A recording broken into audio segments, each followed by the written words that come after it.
안녕하세요. 서울에서 장사를 하면서 살고 있는 58세 여성입니다. 저는 22살 어린 나이에 결혼을 해서 하루도 쉬지 않고 일만 하면서 살아왔습니다. 타임머신을 타고 그 시절로 돌아가라고 한다면 저는 죽으면 죽었지 절대 가지 않을 정도로 몸서리 쳐지는 날들이네요. 그렇다고 해서 얼마나 고생했는지 넋두리를 하려고 사연을 보내는 것은 아닙니다. 오늘 제 딸에 대해 이야기하려고 이렇게 글을 쓰고 있는데요. 딸이 안사돈 때문에 마음고생이 심했습니다. 돈이 많다고 저와 제 딸을 사람 취급도 하지 않던 안사돈이 정말 미웠죠. 그 일만 떠올리면 지금도 눈물이 흐를 정도로 억울하고 분합니다. 아버지께서 시장에서 배달 일을 하시면서 사셨거든요. 아침부터 저녁까지 리어카로 시장에 있는 가게들을 돌아다니면서 여러 물건들을 배달해주는 일을 했습니다. 여러 가게 물건들을 배달해주는 일을 했습니다. 시장에 있는 대부분의 가게들이 아버지의 거래처였는데 그 중에서도 생선 가게를 하는 부부와 친하셨습니다. 그 생선 가게에서는 주로 식당에서 주문을 받아서 대량 손질한 다음 생선을 팔았거든요. 손질한 생선을 박스 단위로 나누어서 포장해 놓으면 아버지가 주문한 식당에다가 배달을 해주셨습니다. 이런 식으로 10년 넘게 일하다 보니 가게 사장님과 아버지께서 형 동생하면서 허물없이 지내셨습니다. 그래서 장사가 끝나면 두 분이서 소주잔을 자주 기울이셨죠. 그때마다 생선가게 사장님께서 신세 한탄을 하셨는데요. 아들놈들이 그런가? 요즘 왜 이렇게 속을 썩이나 몰라. 자식이 아니라 웬수야. 왜 다들 딸 하는지 알겠다니까? 갑자기 그게 무슨 소리야? 무슨 일 있었어? 사장님 아드님 두 분 다 30을 바라보고 있는데도 결혼해서 가정을 꾸릴 생각을 하지 않았다고 해요. 부모만 믿고 매일 술만 마시면서 허송세월 보내고 있다고 하니까 아버지께서 진지하게 고민 상담을 해주었죠. 형님, 원래 부모 마음대로 안 되는 게 자식이잖아요. 때 되면 다 하겠죠. 너무 스트레스 받지 맙시다. 둘 중에 한 놈이라도 사람 구실을 하면 원이 없겠는데 나는 자식 보기 지질이 없나 봐. 아들들이 몇 살이길래 그래요? 여자친구도 없어요? 한 놈은 29살이고 다른 한 놈은 28살인데 자네 딸은 남자친구 있는가? 저번에 보니까 착하고 살림도 잘할 것 같던데. 남자친구는 없는 걸로 알고 있는데 저희 딸이 착하고 야무지긴 하죠. 가진 거라고 쥐뿔도 없는데 그나마 딸이 효녀 노릇하니 다행입니다. 아버지 말대로 저는 일찍부터 철이 들어서 초등학생 때부터 부모님 대신 집안 살림을 챙기기 시작했어요. 해가 뜨기 전에 아버지께서 시장으로 나가 배달 일을 하셨고 엄마는 작은 공장에서 품을 팔고 계셨으니까요. 살림이 넉넉할 리가 없었죠. 집안 살림만 챙긴 게 아니라 고등학교에 들어간 뒤부터 부모님을 대신해서 돈 관리를 도맡아서 했어요. 그러다 엄마 건강까지 안 좋아지자 제가 공장에 나가서 일을 하게 되었습니다. 생선가게 사장님께서 그런 제 사정을 알고 술자리에서 자주 관심을 보이셨어요. 아버지에게 저에 대해 이것저것 물어보면서 관심을 보이다가 뜻밖의 제안을 하였습니다. 자네 딸한테 남자친구가 없으면 우리 아들 소개받아보는 건 어떠나? 우리 딸을요? 형님, 그게 무슨 말씀이세요? 작은 놈이랑 자네 딸이랑 결혼을 시키자는 거야. 큰 놈은 싹수가 노래서 틀렸고 작은 놈은 마누라가 휘어잡으면 사람 구실은 할 놈이거든. 어때? 아, 예. 생각 좀 해보겠습니다. 갑자기 물어보셔서 당황스럽네요. 어허, 생각은 무슨. 나도 고민해보고 해본 말이야. 그리고 만나보라고 소개만 해주는 거지 결혼시키는 것도 아니지 않나? 둘 다 애인이 없다니까 하는 소리일세. 너도 알겠지만 내가 며느리 데려다가 고생시키는 사람도 아니네. 아버지는 딸이 싫어할 거라고 워낙 남자에 관심 없는 애라 소개해줬다가 마음만 상하실 수 있다고 애둘러서 거절했다고 합니다. 하지만 사장님께서 이미 마음속으로 결정을 내리시고 한 번만 자리를 만들어 보자고 하시더군요. 결국 아버지께서 자초지종을 설명해주면서 남자를 소개받아보라고 하셨습니다. 사이 어색해질까봐 어떻게든 거절해보려고 했는데 완강하시더라. 생선가게 형님이 너를 너무 마음에 들어해서 한 번만 만나봐라. 아들놈은 어떤 놈인지 몰라도 형님이 참 괜찮은 사람이고 집안에 돈도 많아서 만나보면 좋을 거다. 네? 이렇게 갑자기요? 아버지도 참... 만났는데 마음에 안 든다고 하면 어쩌려고 그러세요? 그럼 사이가 더 불편해질 텐데. 생각지도 못한 제안에 당황스러워하니까 엄마까지 거들고 나서더라고요. 사이가 불편해지긴 내가 그분 잘 아는데 이런 걸로 삐지실 분도 아니야. 그냥 가볍게 한번 만나봐. 너도 이제 슬슬 연애 좀 해봐야지. 그럼 딱 한 번만 만나보고 올게요. 다음에 또 만나보라고 강요하시면 안 돼요? 그래, 네가 아무 말도 안 하면 마음에 안 들어하는 걸로 여길 테니까 이야기라도 하고 와봐라. 말은 이렇게 하셨지만 은근히 잘 되길 바라시는 것 같았어요. 생선가게 사장님 아드님을 만나봤는데 성격도 차분하시고 좋더라고요. 너무 조용하지도 않고 너무 활발하지도 않은 분이라 마음에 들었어요. 저랑 말도 잘 통하고 성격이 비슷한 것 같았거든요. 당시에 LP판 모으는 게 취미였는데 집안 사정이 안 좋아서 취미라고 할 수도 없었거든요. 두어 장 정도 있는 LP판을 계속해서 돌려들으면서 힐링을 하고 있었는데요. 그런데 그분도 LP판 모으는 게 취미라는 거 있죠? 저랑 비교도 안 될 정도로 어마어마한 양의 LP판을 가지고 있었어요. 그 말을 듣는 순간 들으러 갈 수 있냐고 물어보면서 급격하게 친해지게 된 것 같아요. 그때부터 현태씨 하던 게 오빠라고 부르며 사이가 가까워졌죠. LP판 때문에 자주 만나다 보니 사귀게 된 건 당연했고요. 오빠와 교제한 지 9, 10개월 정도 되었을 때였습니다. 최근에 아버님이라고 부르기 시작한 생선가게 사장님께서 결혼 이야기를 꺼내시는 거 있죠? 사귄 지도 얼마 안 됐고 결혼 이야기는 아직 이르다는 거 알고 있다. 그런데 너 같은 며느리도 없을 것 같아서 이리 말하는 거다. 지금 결혼하면 이 가게도 주고 고향에 있는 땅도 물려줄 테니까 생각해봐라. 너희들이 결혼 생각이 없다면 큰놈한테 주려고 하니까 서둘러서 정해라. 형한테요? 형 결혼한대요? 저도 모르고 있었는데 아주버님한테 여자친구가 있으셨나 봐요. 게다가 그 여자친구에게 덜컥 애가 생기는 바람에 갑자기 결혼을 하게 되었다고 합니다. 아버님께서는 하는 일도 시원치 않고 갑자기 여자를 데려와 결혼하겠다는 놈을 믿을 수 없다고 하셨죠. 남편 보고 네가 훨씬 낫다며 이렇게 야무지고 똑똑한 여자도 없으니 결혼을 하라고 하셨습니다. 아버님께서 절 칭찬해주는 건 좋았지만 결혼까지는 아직 이르다고 생각했는데요. 그런데 또 아버님이 가지고 있는 땅이 10억 정도 된다고 하니 눈이 휘둥그레해졌습니다. 솔직히 결혼할 나이가 됐기도 했고 이만한 남자도 없을 거라고 생각하고 상견례 자리를 잡았습니다. 이때까지는 정말 행복했죠. 아버님, 어머님께서 저를 반겨주신다는 생각이 들었습니다. 하지만 오직 엄마만이 무언가 이상하다고 느끼셨나 봅니다. 상견례 자리를 파하고 돌아가는데 저한테 결혼하지 않아도 된다고 하는 거 있죠? 이 결혼 꼭 해야겠니? 안 해도 되니까 천천히 생각해봐라. 어? 갑자기 왜 그래? 분위기도 좋았잖아. 나 없는 사이에 아버님이랑 어머님이 이상한 말씀하셨어?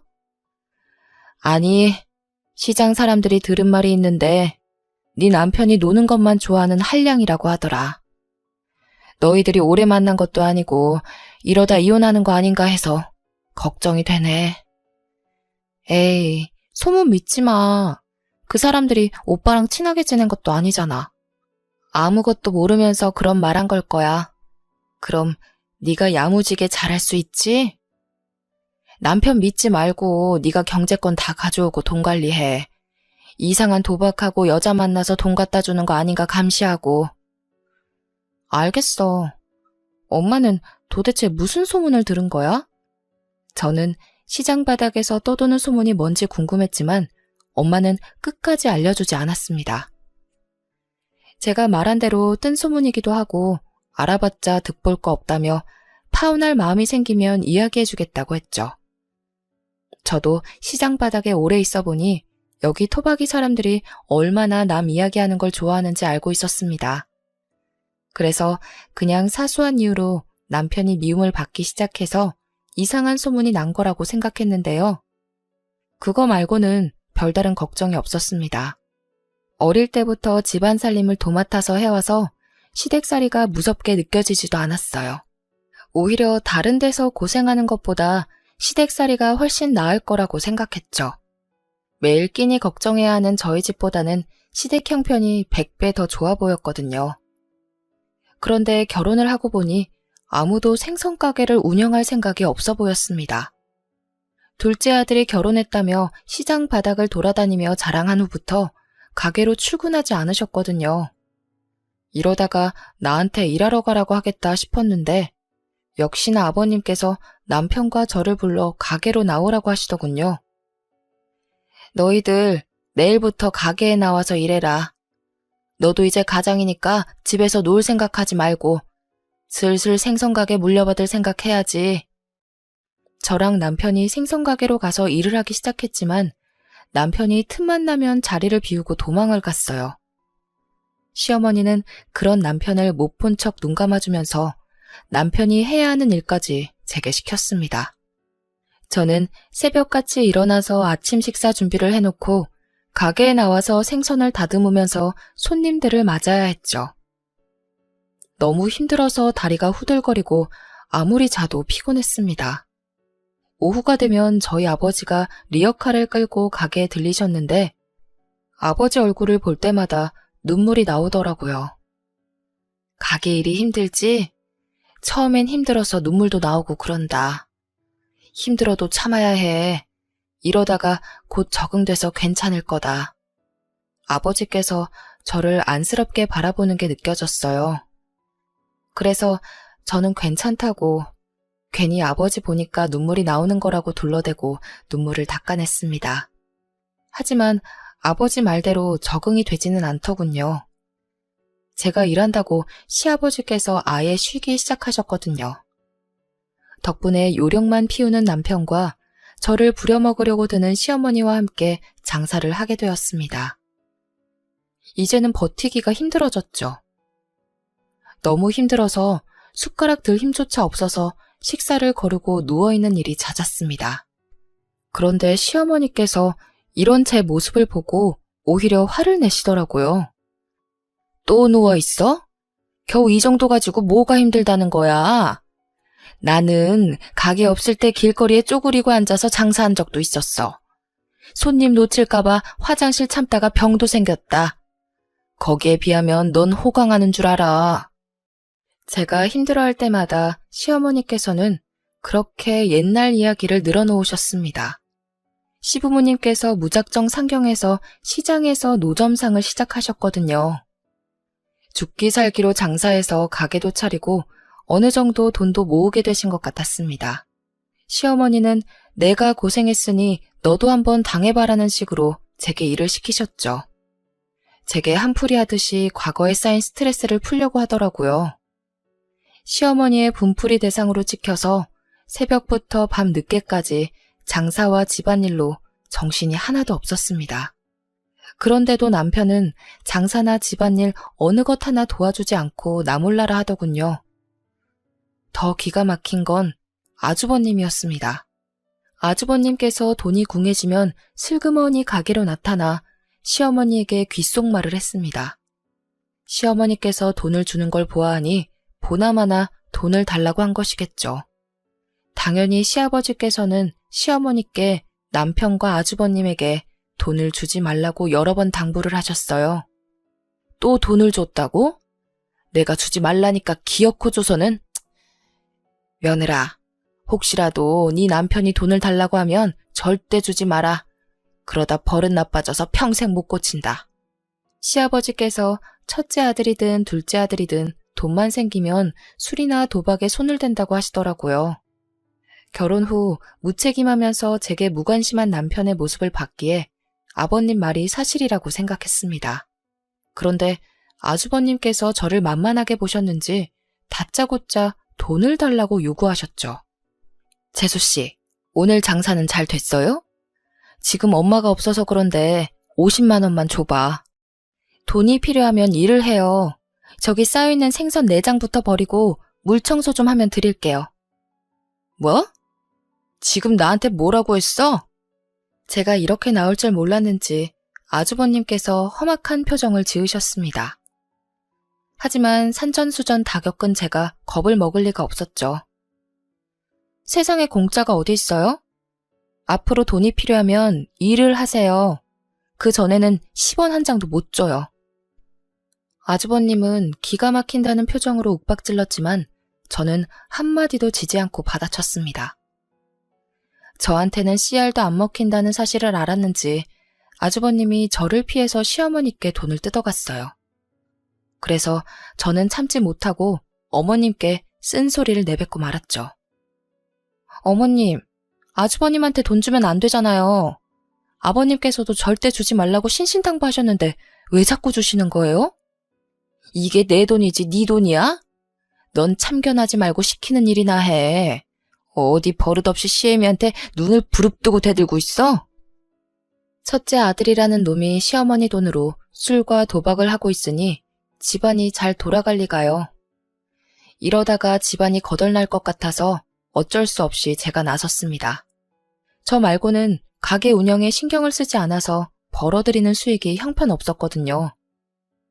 온몸이 부서질 정도로 일해서 일으켜 세우려고 했습니다. 그래서 그런지 시장 사람들이 저를 오뚝이라고 불렀죠. 아무리 힘들어도 절대 쓰러지지 않았거든요. 그런데 1년 뒤에 아버지께서 배달 일을 하시다가 비탈길에서 미끄러지셨습니다. 허리와 다리를 크게 다치는 바람에 배달 일을 하지 못하게 되자 시어머니께서 저보고 생선 배달까지 맡기시더군요. 멀쩡한 아들은 놔두고 배달 일까지 시키시니까 정말 죽고 싶었습니다. 10억짜리 땅에 홀라당 넘어가서 결혼한 제 잘못이었죠. 시댁 하는 꼴 보아하니 그 땅도 없는 땅 같았습니다. 생각 없이 사는 사람들한테 땅 타령을 하며 따질 수도 없어서 그저 생선가게 운영하는 데에 집중했습니다. 어쩌면 이 가게가 제 가게가 될 수 있었으니까요. 오전에 생선을 다듬고 장사 준비를 마치면 아버지께서 배달을 하시는 동안 점심을 먹고 잠시 쉴 수 있었습니다. 그런데 이젠 그 시간에 배달을 나가야 해서 혼이 나갈 것 같았는데요. 남편과 아주버님은 도와주기는커녕 계속 사고만 치셨습니다. 해가 뜰 때 집에 들어와서 하루 종일 자고 밤에 어딜 나가길래 도대체 뭘 하고 있나 추궁했더니 아주버님 따라 도박을 하고 있는 것 같더라고요. 제가 모르는 사이에 도박빚 때문에 대출을 받고 있었습니다. 그 자리에서 이혼하자고 실랑이를 벌이고 있는데 아버님께서 나타나서 제 편을 들어주셨습니다. 이 멍청한 놈이 너까지 도박을 해? 너 같은 놈들도 아들이라고.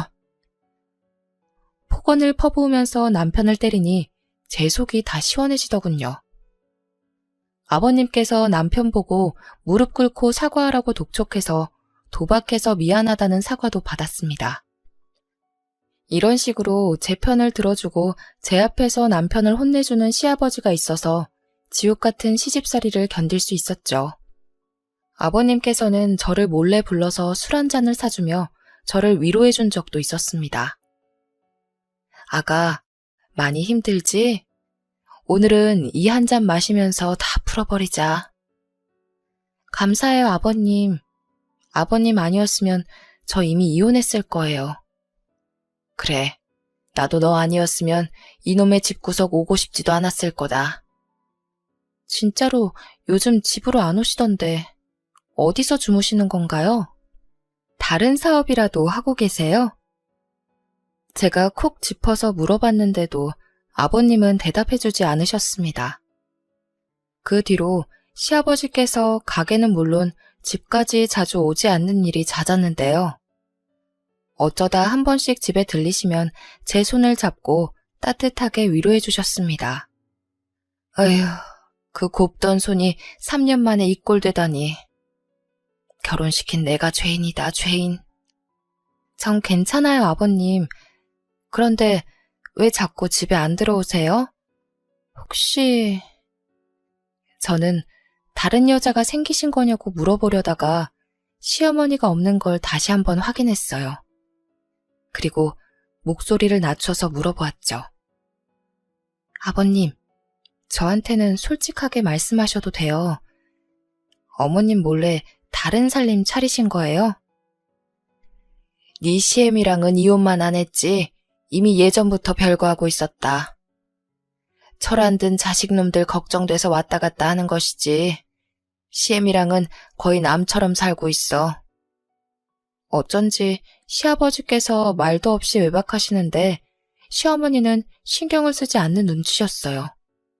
제가 적응을 했다고 생각하셨는지 날이 갈수록 아버님 보기가 더 힘들어져서 심적으로 힘들어지더라고요.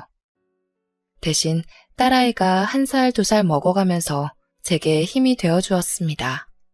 우리 민영이는 얼굴이나 성격도 저를 빼다박아서 아주 똑부러지고 부지런했습니다.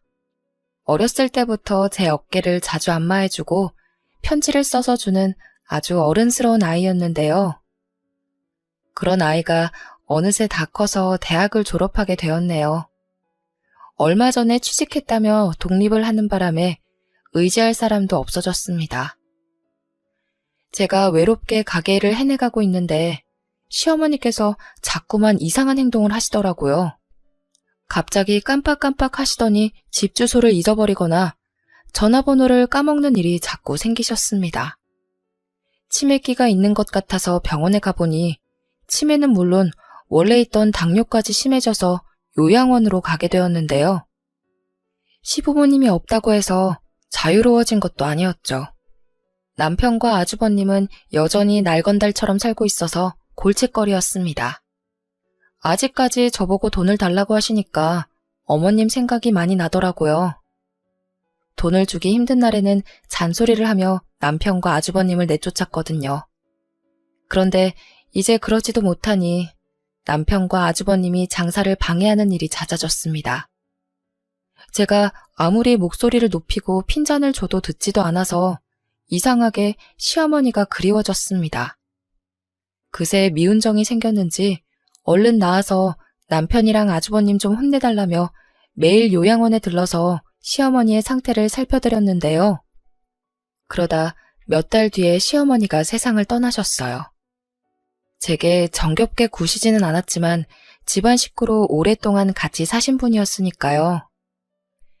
조금 더 사근사근하게 대하며 애교 부렸으면 어머님도 마음을 여시지 않았을까 하는 생각도 들었습니다. 그렇게 시어머니를 떠나보내고 장사하는 데만 신경 쓰면서 살 무렵이었습니다. 저희 딸이 잘나가는 사업가의 아들과 결혼한다고 하더군요. 상견례 자리를 가지기 전에 저희 집으로 불러서 얼굴을 보니 생긴 것도 훤칠하게 생겼고 말투도 귀티났습니다. 하는 일을 물어보니 딸이 다니는 회사의 원청회사 직원이라고 하더군요. 비즈니스 문제로 자주 만나다가 사귀게 되었는데 알고 보니 사위가 원청회사 회장의 아들이었던 겁니다. 저는 딸아이가 이런 남자랑 결혼하게 돼서 너무 기뻤죠. 저와는 다르게 꽃길을 걸을 거라고 생각했습니다. 하지만 상견례 자리에서 안사돈을 만난 뒤로 그런 생각이 싹 사라졌습니다. 제가 생선 가게를 한다는 사실을 알고 안사돈이 제 몸에서 비린내가 난다고 비웃더라고요. 어디서 비린내가 나나 했더니 사돈한테 나는 거였네. 내가 코가 예민해서 미안해요. 향수라도 뿌릴래요? 생선 냄새가 심해서 머리가 아프네. 네? 생선 냄새요? 저 씻고 왔는데 무슨 말씀하시는 거예요? 아유, 아니에요. 제가 말 실수했네요. 그런데 생선 팔아서 혼수하실 수 있으시겠어요? 어려우시면 말씀하세요. 무리하지 않으셔도 돼요. 저는 안사돈이 원하는 만큼 맞춰보겠다고 했지만 안사돈은 대놓고 저를 비웃고 있었습니다.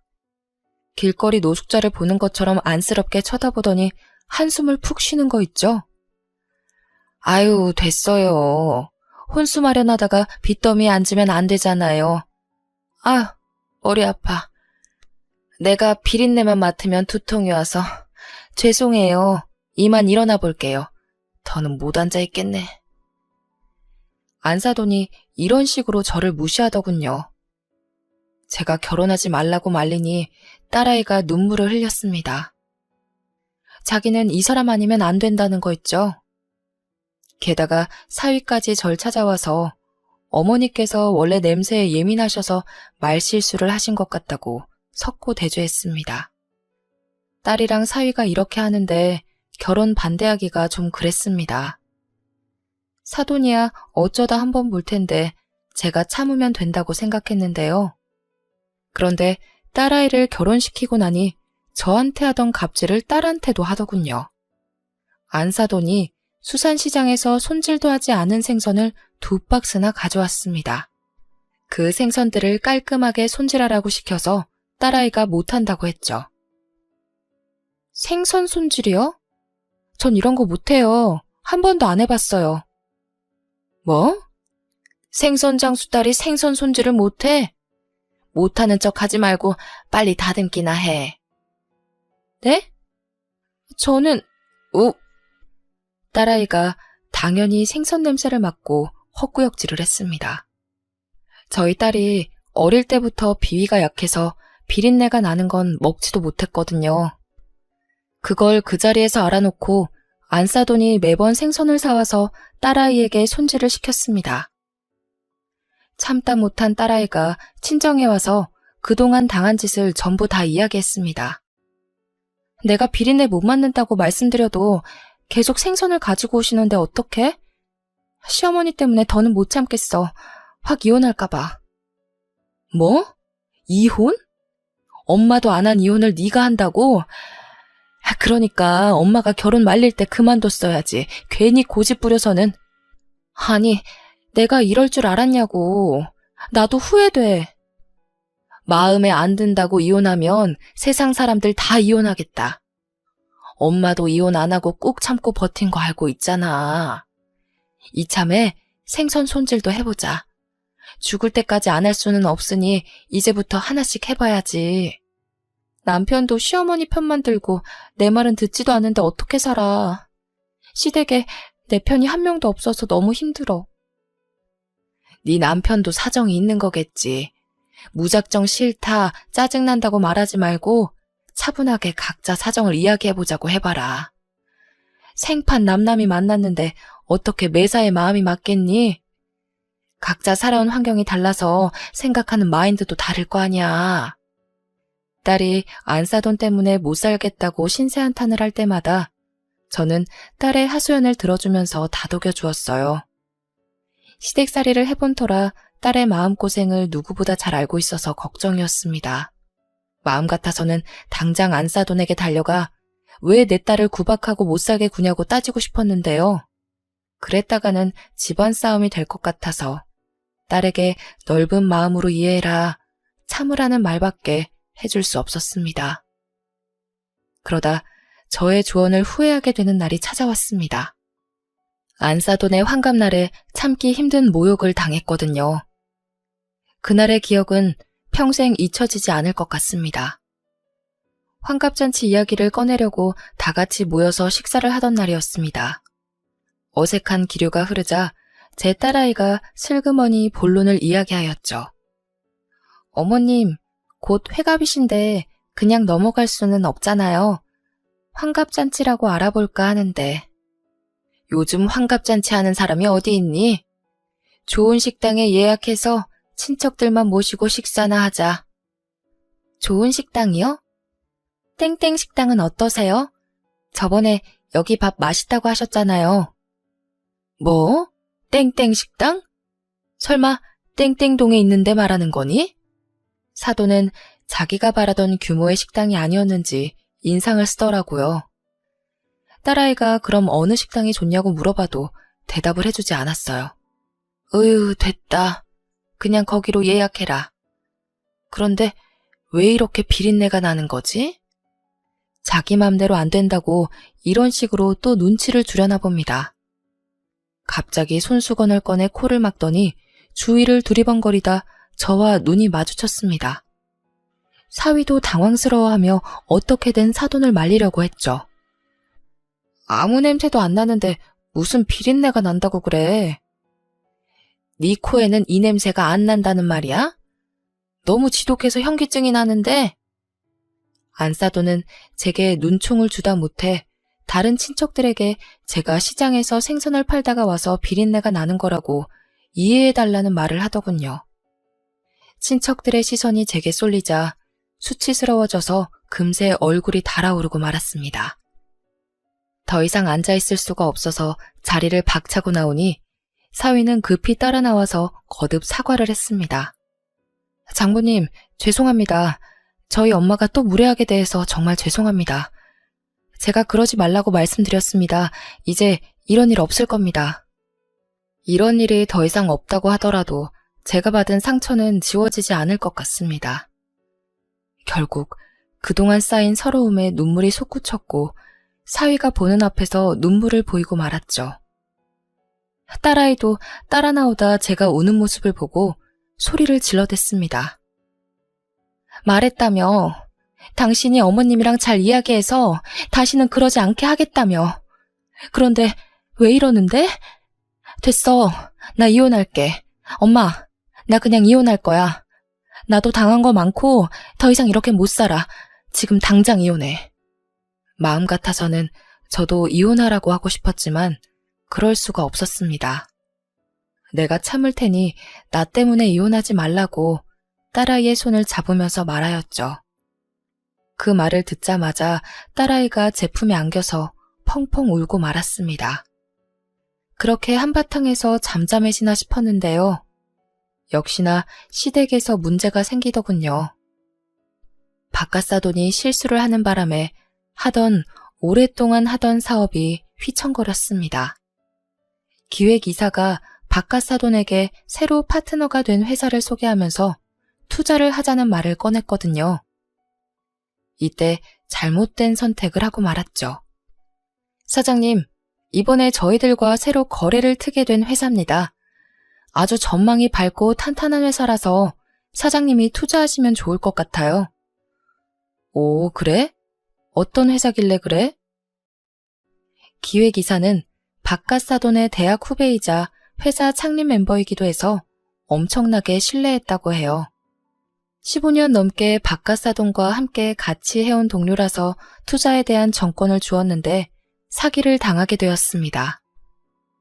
파트너 회사에 투자한다고 해놓고 투자금을 조금씩 횡령했던 거죠. 조금씩 공금이 빼먹다 보니 회사도 자금 압박을 받게 되었는데요.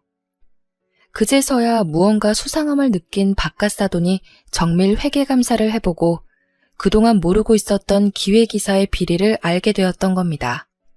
하지만 그놈은 휴가를 핑계로 도망을 가버린 상태였고 그놈이 빼간 공금이 무려 15억에 가까웠다고 해요. 더 큰일은 내부 비리가 업계에 알려지면서 거래하던 회사들이 하나씩 거래를 중단한 것이었습니다. 자금 압박에 이어 매출도 떨어지니 버티기 힘들어져서 은행에 대출금 상환 연기를 신청했다고 합니다. 하지만 그마저도 거절당하고 어음을 막지 못하고 회사가 부도나버리고 말았죠. 바깥사돈의 사업 실패로 졸지에 빚더미에 나앉게 된 사돈댁이 집을 팔게 되었습니다. 한마디로 길거리에 나앉게 된 것이었는데요. 딸아이가 제 집으로 찾아와 이 사실을 전부 다 이야기해 주었습니다. 엄마, 나 이제 어떻게 해? 시댁이 알거지 신세가 됐는데 어쩌면 좋아. 딸이 울면서 집은 이미 경매로 넘어갔고 살림살이에는 압류 딱지가 붙어버렸다고 설명해 주었죠. 게다가 사위의 월급까지 압류되었다는 말을 듣고 헛웃음을 지었습니다. 안사돈이 충격을 받고 알아 누워버렸다고 하네요. 제가 안사돈에게 무시당했던 걸 생각하면 꼴 좋다고 하고 싶었지만 딸을 생각하면 그럴 수가 없었죠. 그래서 딸아이를 위해 시댁으로 갔습니다. 사돈이 헬쑥한 얼굴로 시댁 문을 열어주길래 딸아이한테 이야기 다 들었다고 했죠. 다 듣고 왔어요. 집에 압류딱지까지 붙었다면서요? 뭐라고요? 참, 남이사 압류딱지가 붙든 말든. 이야기 다 들었다면서 무슨 이야기가 더 듣고 싶어서 온 거예요? 도와주려고 왔죠. 그런데 저한테 도움받기 싫으신가 보죠? 도와주긴 개뿔. 자기 입에 풀칠도 하기 힘들어하면서. 그쪽이 잘 사세요. 괜히 도와주려다가 노숙자 되지 말고. 노숙자는 자기가 될 것 같은데 아직도 현실 파악이 덜 됐나 봅니다. 그래서 제가 미리 준비해둔 5층짜리 상가 건물 등기부등본을 안사돈 얼굴에 던져버렸죠.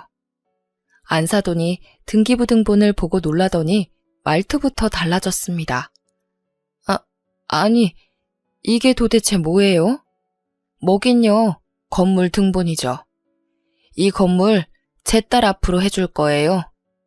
건물을 팔든지 담보로 대출을 받든지 제 딸이 알아서 할 테니까 그렇게 하세요. 최소 30억은 나가는 건물이라 요긴하게 쓰일 거예요. 딸도 모르고 있던 사실이라서 깜짝 놀라 등본을 확인해 보더군요. 워낙 일만 하고 구두쇠처럼 사느라 제가 건물주라는 사실을 딸도 모르고 있었던 거죠. 수십억짜리 건물을 가지게 된 건 모두 시아버지 덕분이었습니다. 시아버지께서 집을 아예 떠나시면서 저를 조용히 불러서 땅 문서를 주셨거든요. 원래 아들 놈들 주려고 했는데 이 집안에서 믿을 사람은 색이 너밖에 없구나. 다른 인간들은 재산 줘봤자 며칠 못 가서 전부 말아먹을 게 뻔하다. 이 땅은 팔지 말고 잘 가지고 있거라. 조만간 좋은 소식이 있을 거다. 시아버지께서 다른 살림을 차렸어도 자식이 없으니 이 재산만큼은 아들들에게 주고 싶었다고 하셨어요. 시아버지가 가게를 제게 맡기고 집에도 들어오지 않으셨던 건 부동산을 보러 전국을 다녔기 때문이었죠. 시아버지는 부동산에 밝은 지인과 함께 괜찮은 땅을 샀고 시세가 오르면서 돈을 많이 불리게 되셨어요. 그러다가 아주 좋은 땅을 보게 되신 건데요. 처음에는 버려져 있는 황무지였다고 합니다. 도심에서 멀고 교통도 불편해서 공장을 지을 수도 없었다고 해요. 전에 듣기로는 아버지와 지인분께서 최소한 5년 안에 이곳이 개발될 거라는 확신을 가지셨어요. 지금 사서 묻어두자. 여기가 개발되는 건 시간 문제야. 5년 뒤에 안 되면 10년 뒤에는 되겠지. 시아버지와 지인분께서 일대의 땅을 헐값에 사들이고 그 땅을 제 앞으로 해주셨습니다. 그리고 얼마 지나지 않아 돌아가셨다는 연락을 받아 아버님과 살고 있던 애인분을 만나기도 했습니다. 저는 그 일을 시어머니와 남편에게 알리지 않았죠. 설마 했는데 3년 뒤에 그 땅이 개발될 거란 소문이 돌더니 땅값이 점점 오르기 시작했어요. 그러자 부동산 쪽에서 땅을 팔라고 저를 찾아와 설득시키려고 들더군요. 어떻게 해야 할까 고민하고 있는데 같이 땅을 샀던 시아버지 지인분이 찾아오셨습니다. 네가 병철이 며느리지? 병철이한테 받은 땅 있음 절대 팔지 말어. 가만히 가지고 있다가 몇 년 뒤에 개발 시작되면 담보로 대출받아서 건물 올려야 해. 그래야 건물주 될 수 있어. 네, 알겠습니다.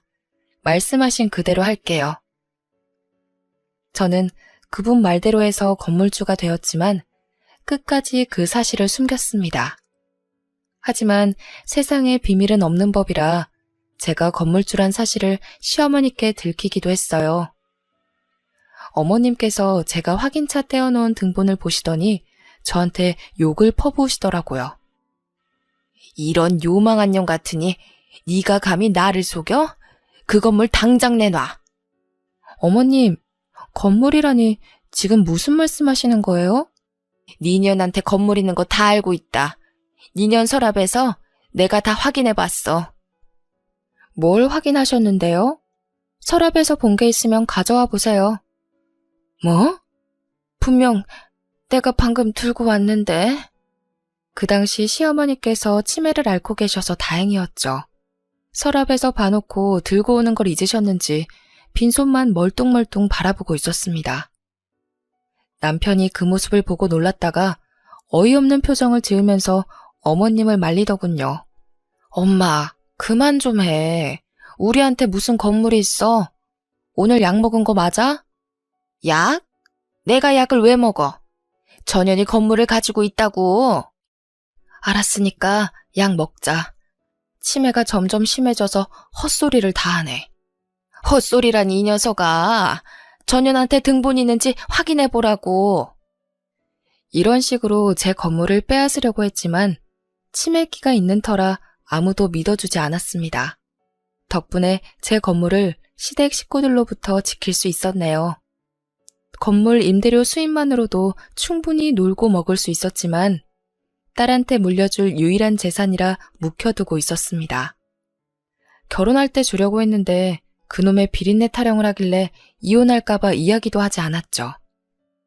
딸이 건물주인 거 알면 솔깃해져서 가식적으로 대하거나 이혼해주지 않을까봐 말하지 않은 것이었습니다. 그런데 이렇게 숨겨놓은 재산에 대해서 고백하게 되었네요. 안사돈은 비린내 난다며 무시하던 저한테 도움을 받을지 몰랐는지 고개도 들지 못하고 있었습니다. 안사돈이랑 똑같이 비아냥거리고 싶지 않아서 그 자리를 그냥 빠져나왔습니다. 대신 며칠 뒤에 건물 명의를 딸 앞으로 해주면서 한 가지 조건을 내걸었습니다. 딸아이한테는 이것만큼은 꼭 지키라고 하였죠. 이 건물 네 명의로 하는 대신 건물을 담보로 대출받아라. 아마 10억은 나올 거야. 그 돈이면 급한 불은 끌 수 있을 거다. 대출금은 매달 들어오는 월세로 메꾸면 되고 대신에 안사돈이 내 가게에 나와서 일해야 한다. 시어머님이? 엄마 가게? 일단 알겠어. 그렇게 전할게. 딸은 안사돈에게 가서 제 말을 그대로 전했다고 하더군요. 처음에 안사돈이 이 말을 듣고 얼굴이 새하얘지더니 결국 머리를 조아렸다고 해요. 그래, 알겠다. 내일부터 가게에 나가서 일하마. 그리고는 딸에게 고맙다는 말을 여러 번 했다고 합니다. 잘 나가는 사업가 남편 덕분에 호사를 누려왔던 안사돈이 이제 저와 같은 생선 냄새가 나게 생겼네요.